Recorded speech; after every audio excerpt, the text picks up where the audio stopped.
Ah, on est pas mal. Eh bien, bonsoir tout le monde, on se retrouve pour une nouvelle vidéo sur Solo Leveling Arise. J'espère que vous allez bien parce que moi ça va nickel. Aujourd'hui, on se retrouve pour une nouvelle vidéo du coup pour parler des ajustements et tout qu'on a eu par rapport à Netmarble. Donc on va aller parler de tout ça, on va voir si c'est intéressant et tout. Il y a pas mal de petits trucs intéressants à aller regarder et tout. Puis voilà. Comme d'habitude, avant de commencer la vidéo, n'oubliez pas de liker, commenter et de vous abonner. Vous avez aussi mon code créateur dans les commentaires et dans la description. Vous êtes plus de 70% à ne pas vous abonner en regardant mes vidéos. Donc voilà, ça prend 2 secondes et moi ça m'aide énormément. Et moi je vous dis tout simplement bon visionnage. Donc voilà. Alors c'est parti, petit message aussi avant de commencer cette vidéo. Ma guilde recrute en ce moment, donc si jamais vous recherchez une guilde et tout, il y a au moins 3 voire 5 places prochainement peut-être. Donc voilà, vous avez juste à rejoindre le Discord dans la description et vous pourrez me demander et tout. Donc alors au niveau des ajustements, salutations, Hunter, l'organisation des chasseurs, etc. Bref, on connaît les messages. Ajustement de l'équilibre du jeu du 28-11 et tout, amélioration de l'équilibre des chasseurs, l'équilibre d'une partie des chasseurs sera amélioré. Seuls les éléments ayant fait l'objet d'ajustement sont présents dans le tableau. Avant, après, les chiffres indiqués dans le tableau sont basés sur le niveau 1 de la compétence. Détail du passif, du coup, sélection, c'est Baek Yun-ho. Donc on peut voir qu'il a été buff, du coup on passe... on va faire ça vite parce que sinon on va avoir trop de... voilà, on va faire ça assez rapidement, sinon on va avoir trop de choses à dire. Mais en bref, du coup, on atteint 3 cumuls. Ah ok, attends. Ça, c'était avant, et là, maintenant, c'est après. Donc, lorsque l'effet atteint 3 cumuls, des dégâts équivalents à 400 sont infligés à défense réduite. Et là, c'est 2 cumuls. Donc, en soi, 3 fois 400, du coup, c'est 1200.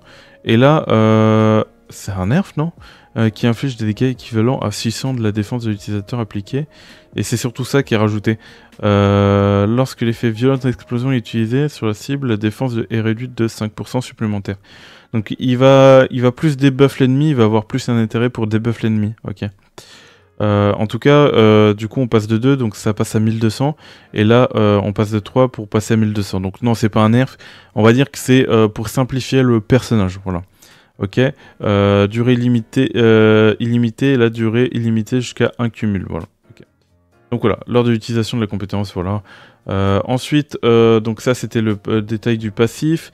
Ensuite, on a palier 3 de l'évolution, lorsque l'utilisation de la compétence frappe, l'effet brise lourde est appliqué. Donc il va faire de l'effet brise lourd maintenant, ok, intéressant avec le palier 3. Palier 5, du coup, on passe du coup... violente augmente de 100% et là on augmente de 200%, donc ces dégâts vont être augmentés. Là on voit que ces dégâts aussi vont être augmentés. Là aussi on peut voir que voilà, ça va être augmenté. Pareil pour ici, on passe de 400 à 600 et là on passe de 400 à 600.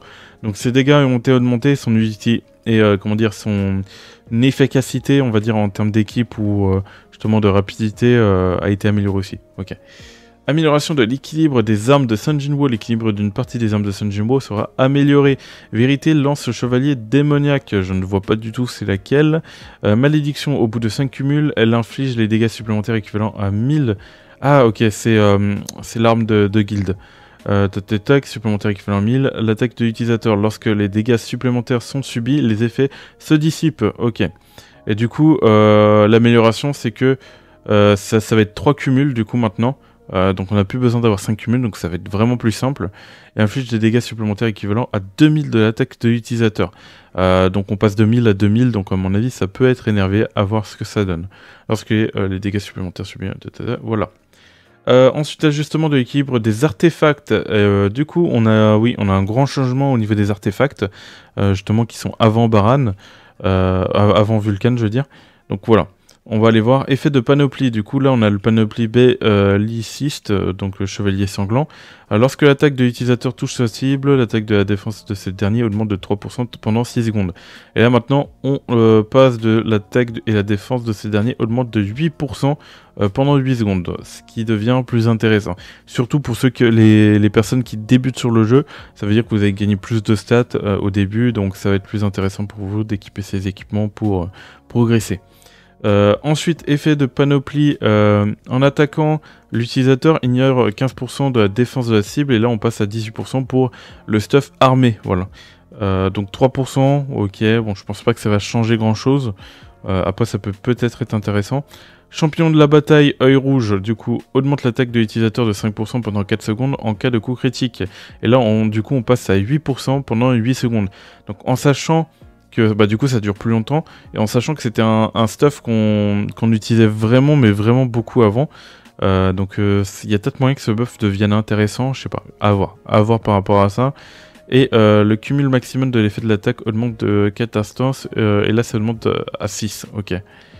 Donc ça veut dire qu'on peut cumuler l'attaque 6 fois au lieu de 4, c'est énervé par contre.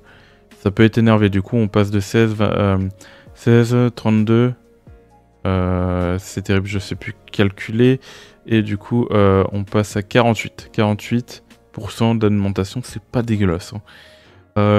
Tac, maintenant exécuteur Behemoth. Lorsque les PV sont à 40% en dessous, en attaquant les ennemis, les dégâts infligés à l'utilisateur augmentent de 8%. Donc là on passe de 8% à 30%, c'est énorme la différence. Et en plus de ça, bah, quand vous avez le panoplie complet, vous passez de 20% à 60%. Vous gagnez 40% de dégâts supplémentaires. Là, l'augmentation est vraiment très très énervée. Déjà qu'on le jouait beaucoup avant et tout. Là, elle va vraiment prendre un intérêt. Et du coup, Berserker, justement, va prendre le même boost. Ah oui, ok. Du coup, dessous, dégâts infligés augmentent de 15% à 30%. Et là, de 30% à 60%. Très bien. Donc là il faut se dire, alors si je me rappelle bien, fallait que nos PV soient inférieurs, donc c'était un peu contraignant. Et le fait que en vrai je pense qu'ils auraient dû le mettre à 80% pour que ça prenne peut-être plus d'intérêt par rapport à celui-là. Mais voilà, je pense que celui-là il sera plus joué que le Berserker dans tous les cas. À part si vous jouez bien évidemment un bike, vu que lui il prendra tout le temps des dégâts, il y a peut-être moyen que ça soit très intéressant. Capacité exceptionnelle obsidienne, effet. Alors, lorsque... donc, obsidienne... Ah oui, je vois c'est quoi. Lorsque les PM de l'utilisateur sont à 70% ou au-dessus, les dégâts infligés augmentent de 10%. L'effet d'augmentation des dégâts infligés s'élève à 25%. Il se déclenche dès que les PM de l'utilisateur sont à 40%. Et là, du coup, l'effet d'augmentation des dégâts s'élève à 60%. Et se déclenche dès que les PM de l'utilisateur sont à 40% ou au-dessus. Ok, donc ouais, c'est pas dégueulasse. Ah non, j'ai confondu, je croyais que c'était comment dire, les accessoires, justement pour les supports, mais non, ça c'est pour ceux qui est par rapport au PM. J'avais mal compris. En tout cas, c'est une très belle augmentation aussi. Donc on passe de 25 à 60%, donc ça augmente moins que les autres accessoires. On voit qu'ils se sont beaucoup bloqués sur le 30% et le 60%. Ils se sont dit, on va tout améliorer, 30%, 60%, voilà. Donc ouais, c'est intéressant, mais je pense que les autres studios du coup sont peut-être plus intéressants. Alors, ajout et ajustement des effets en l'air et à terre sur certaines armes, runes de compétences de Sun Jinwoo. Pour certaines armes et runes et de compétences de Sun Jinwoo, l'effet en l'air ou à terre sera ajouté lorsque l'attaque touche sa cible. En revanche, cet effet sera supprimé pour certaines compétences. Les armes et les compétences concernées par ces effets sont les suivants. Cible par effet en l'air lors d'une attaque réussie. Donc là, c'est toutes les armes qui ont été augmentées par les effets en l'air, donc détail, arbalète arachnide, barrage d'aiguilles empoisonnées. Donc là ils disent, en gros c'est les compétences qui sont concernées, et là c'est les armes qui sont concernées, voilà. Donc moi j'ai juste regardé s'il n'y a pas des armes nécessaires. C'est dommage d'ailleurs qu'ils ne mentionnent pas justement à droite si c'est une arme nécessaire ou autre. Donc là on a les citrouilles effrayantes, donc, qui était du coup... on a la dague du roi démon, tonnerre, lorsque la deuxième compétence touche sa cible. Ok. Et là, du coup, on applique l'effet en l'air. Très bien. Et là, cible pour lequel l'effet à terre est ajouté lors d'une attaque réussite. Et là, c'est toutes les compétences pareilles et toutes les armes à gauche. Voilà. Dague du roi démon aussi. Il a aussi gagné un attaque de noyau. Ok, vous mettez à terre, tout simplement.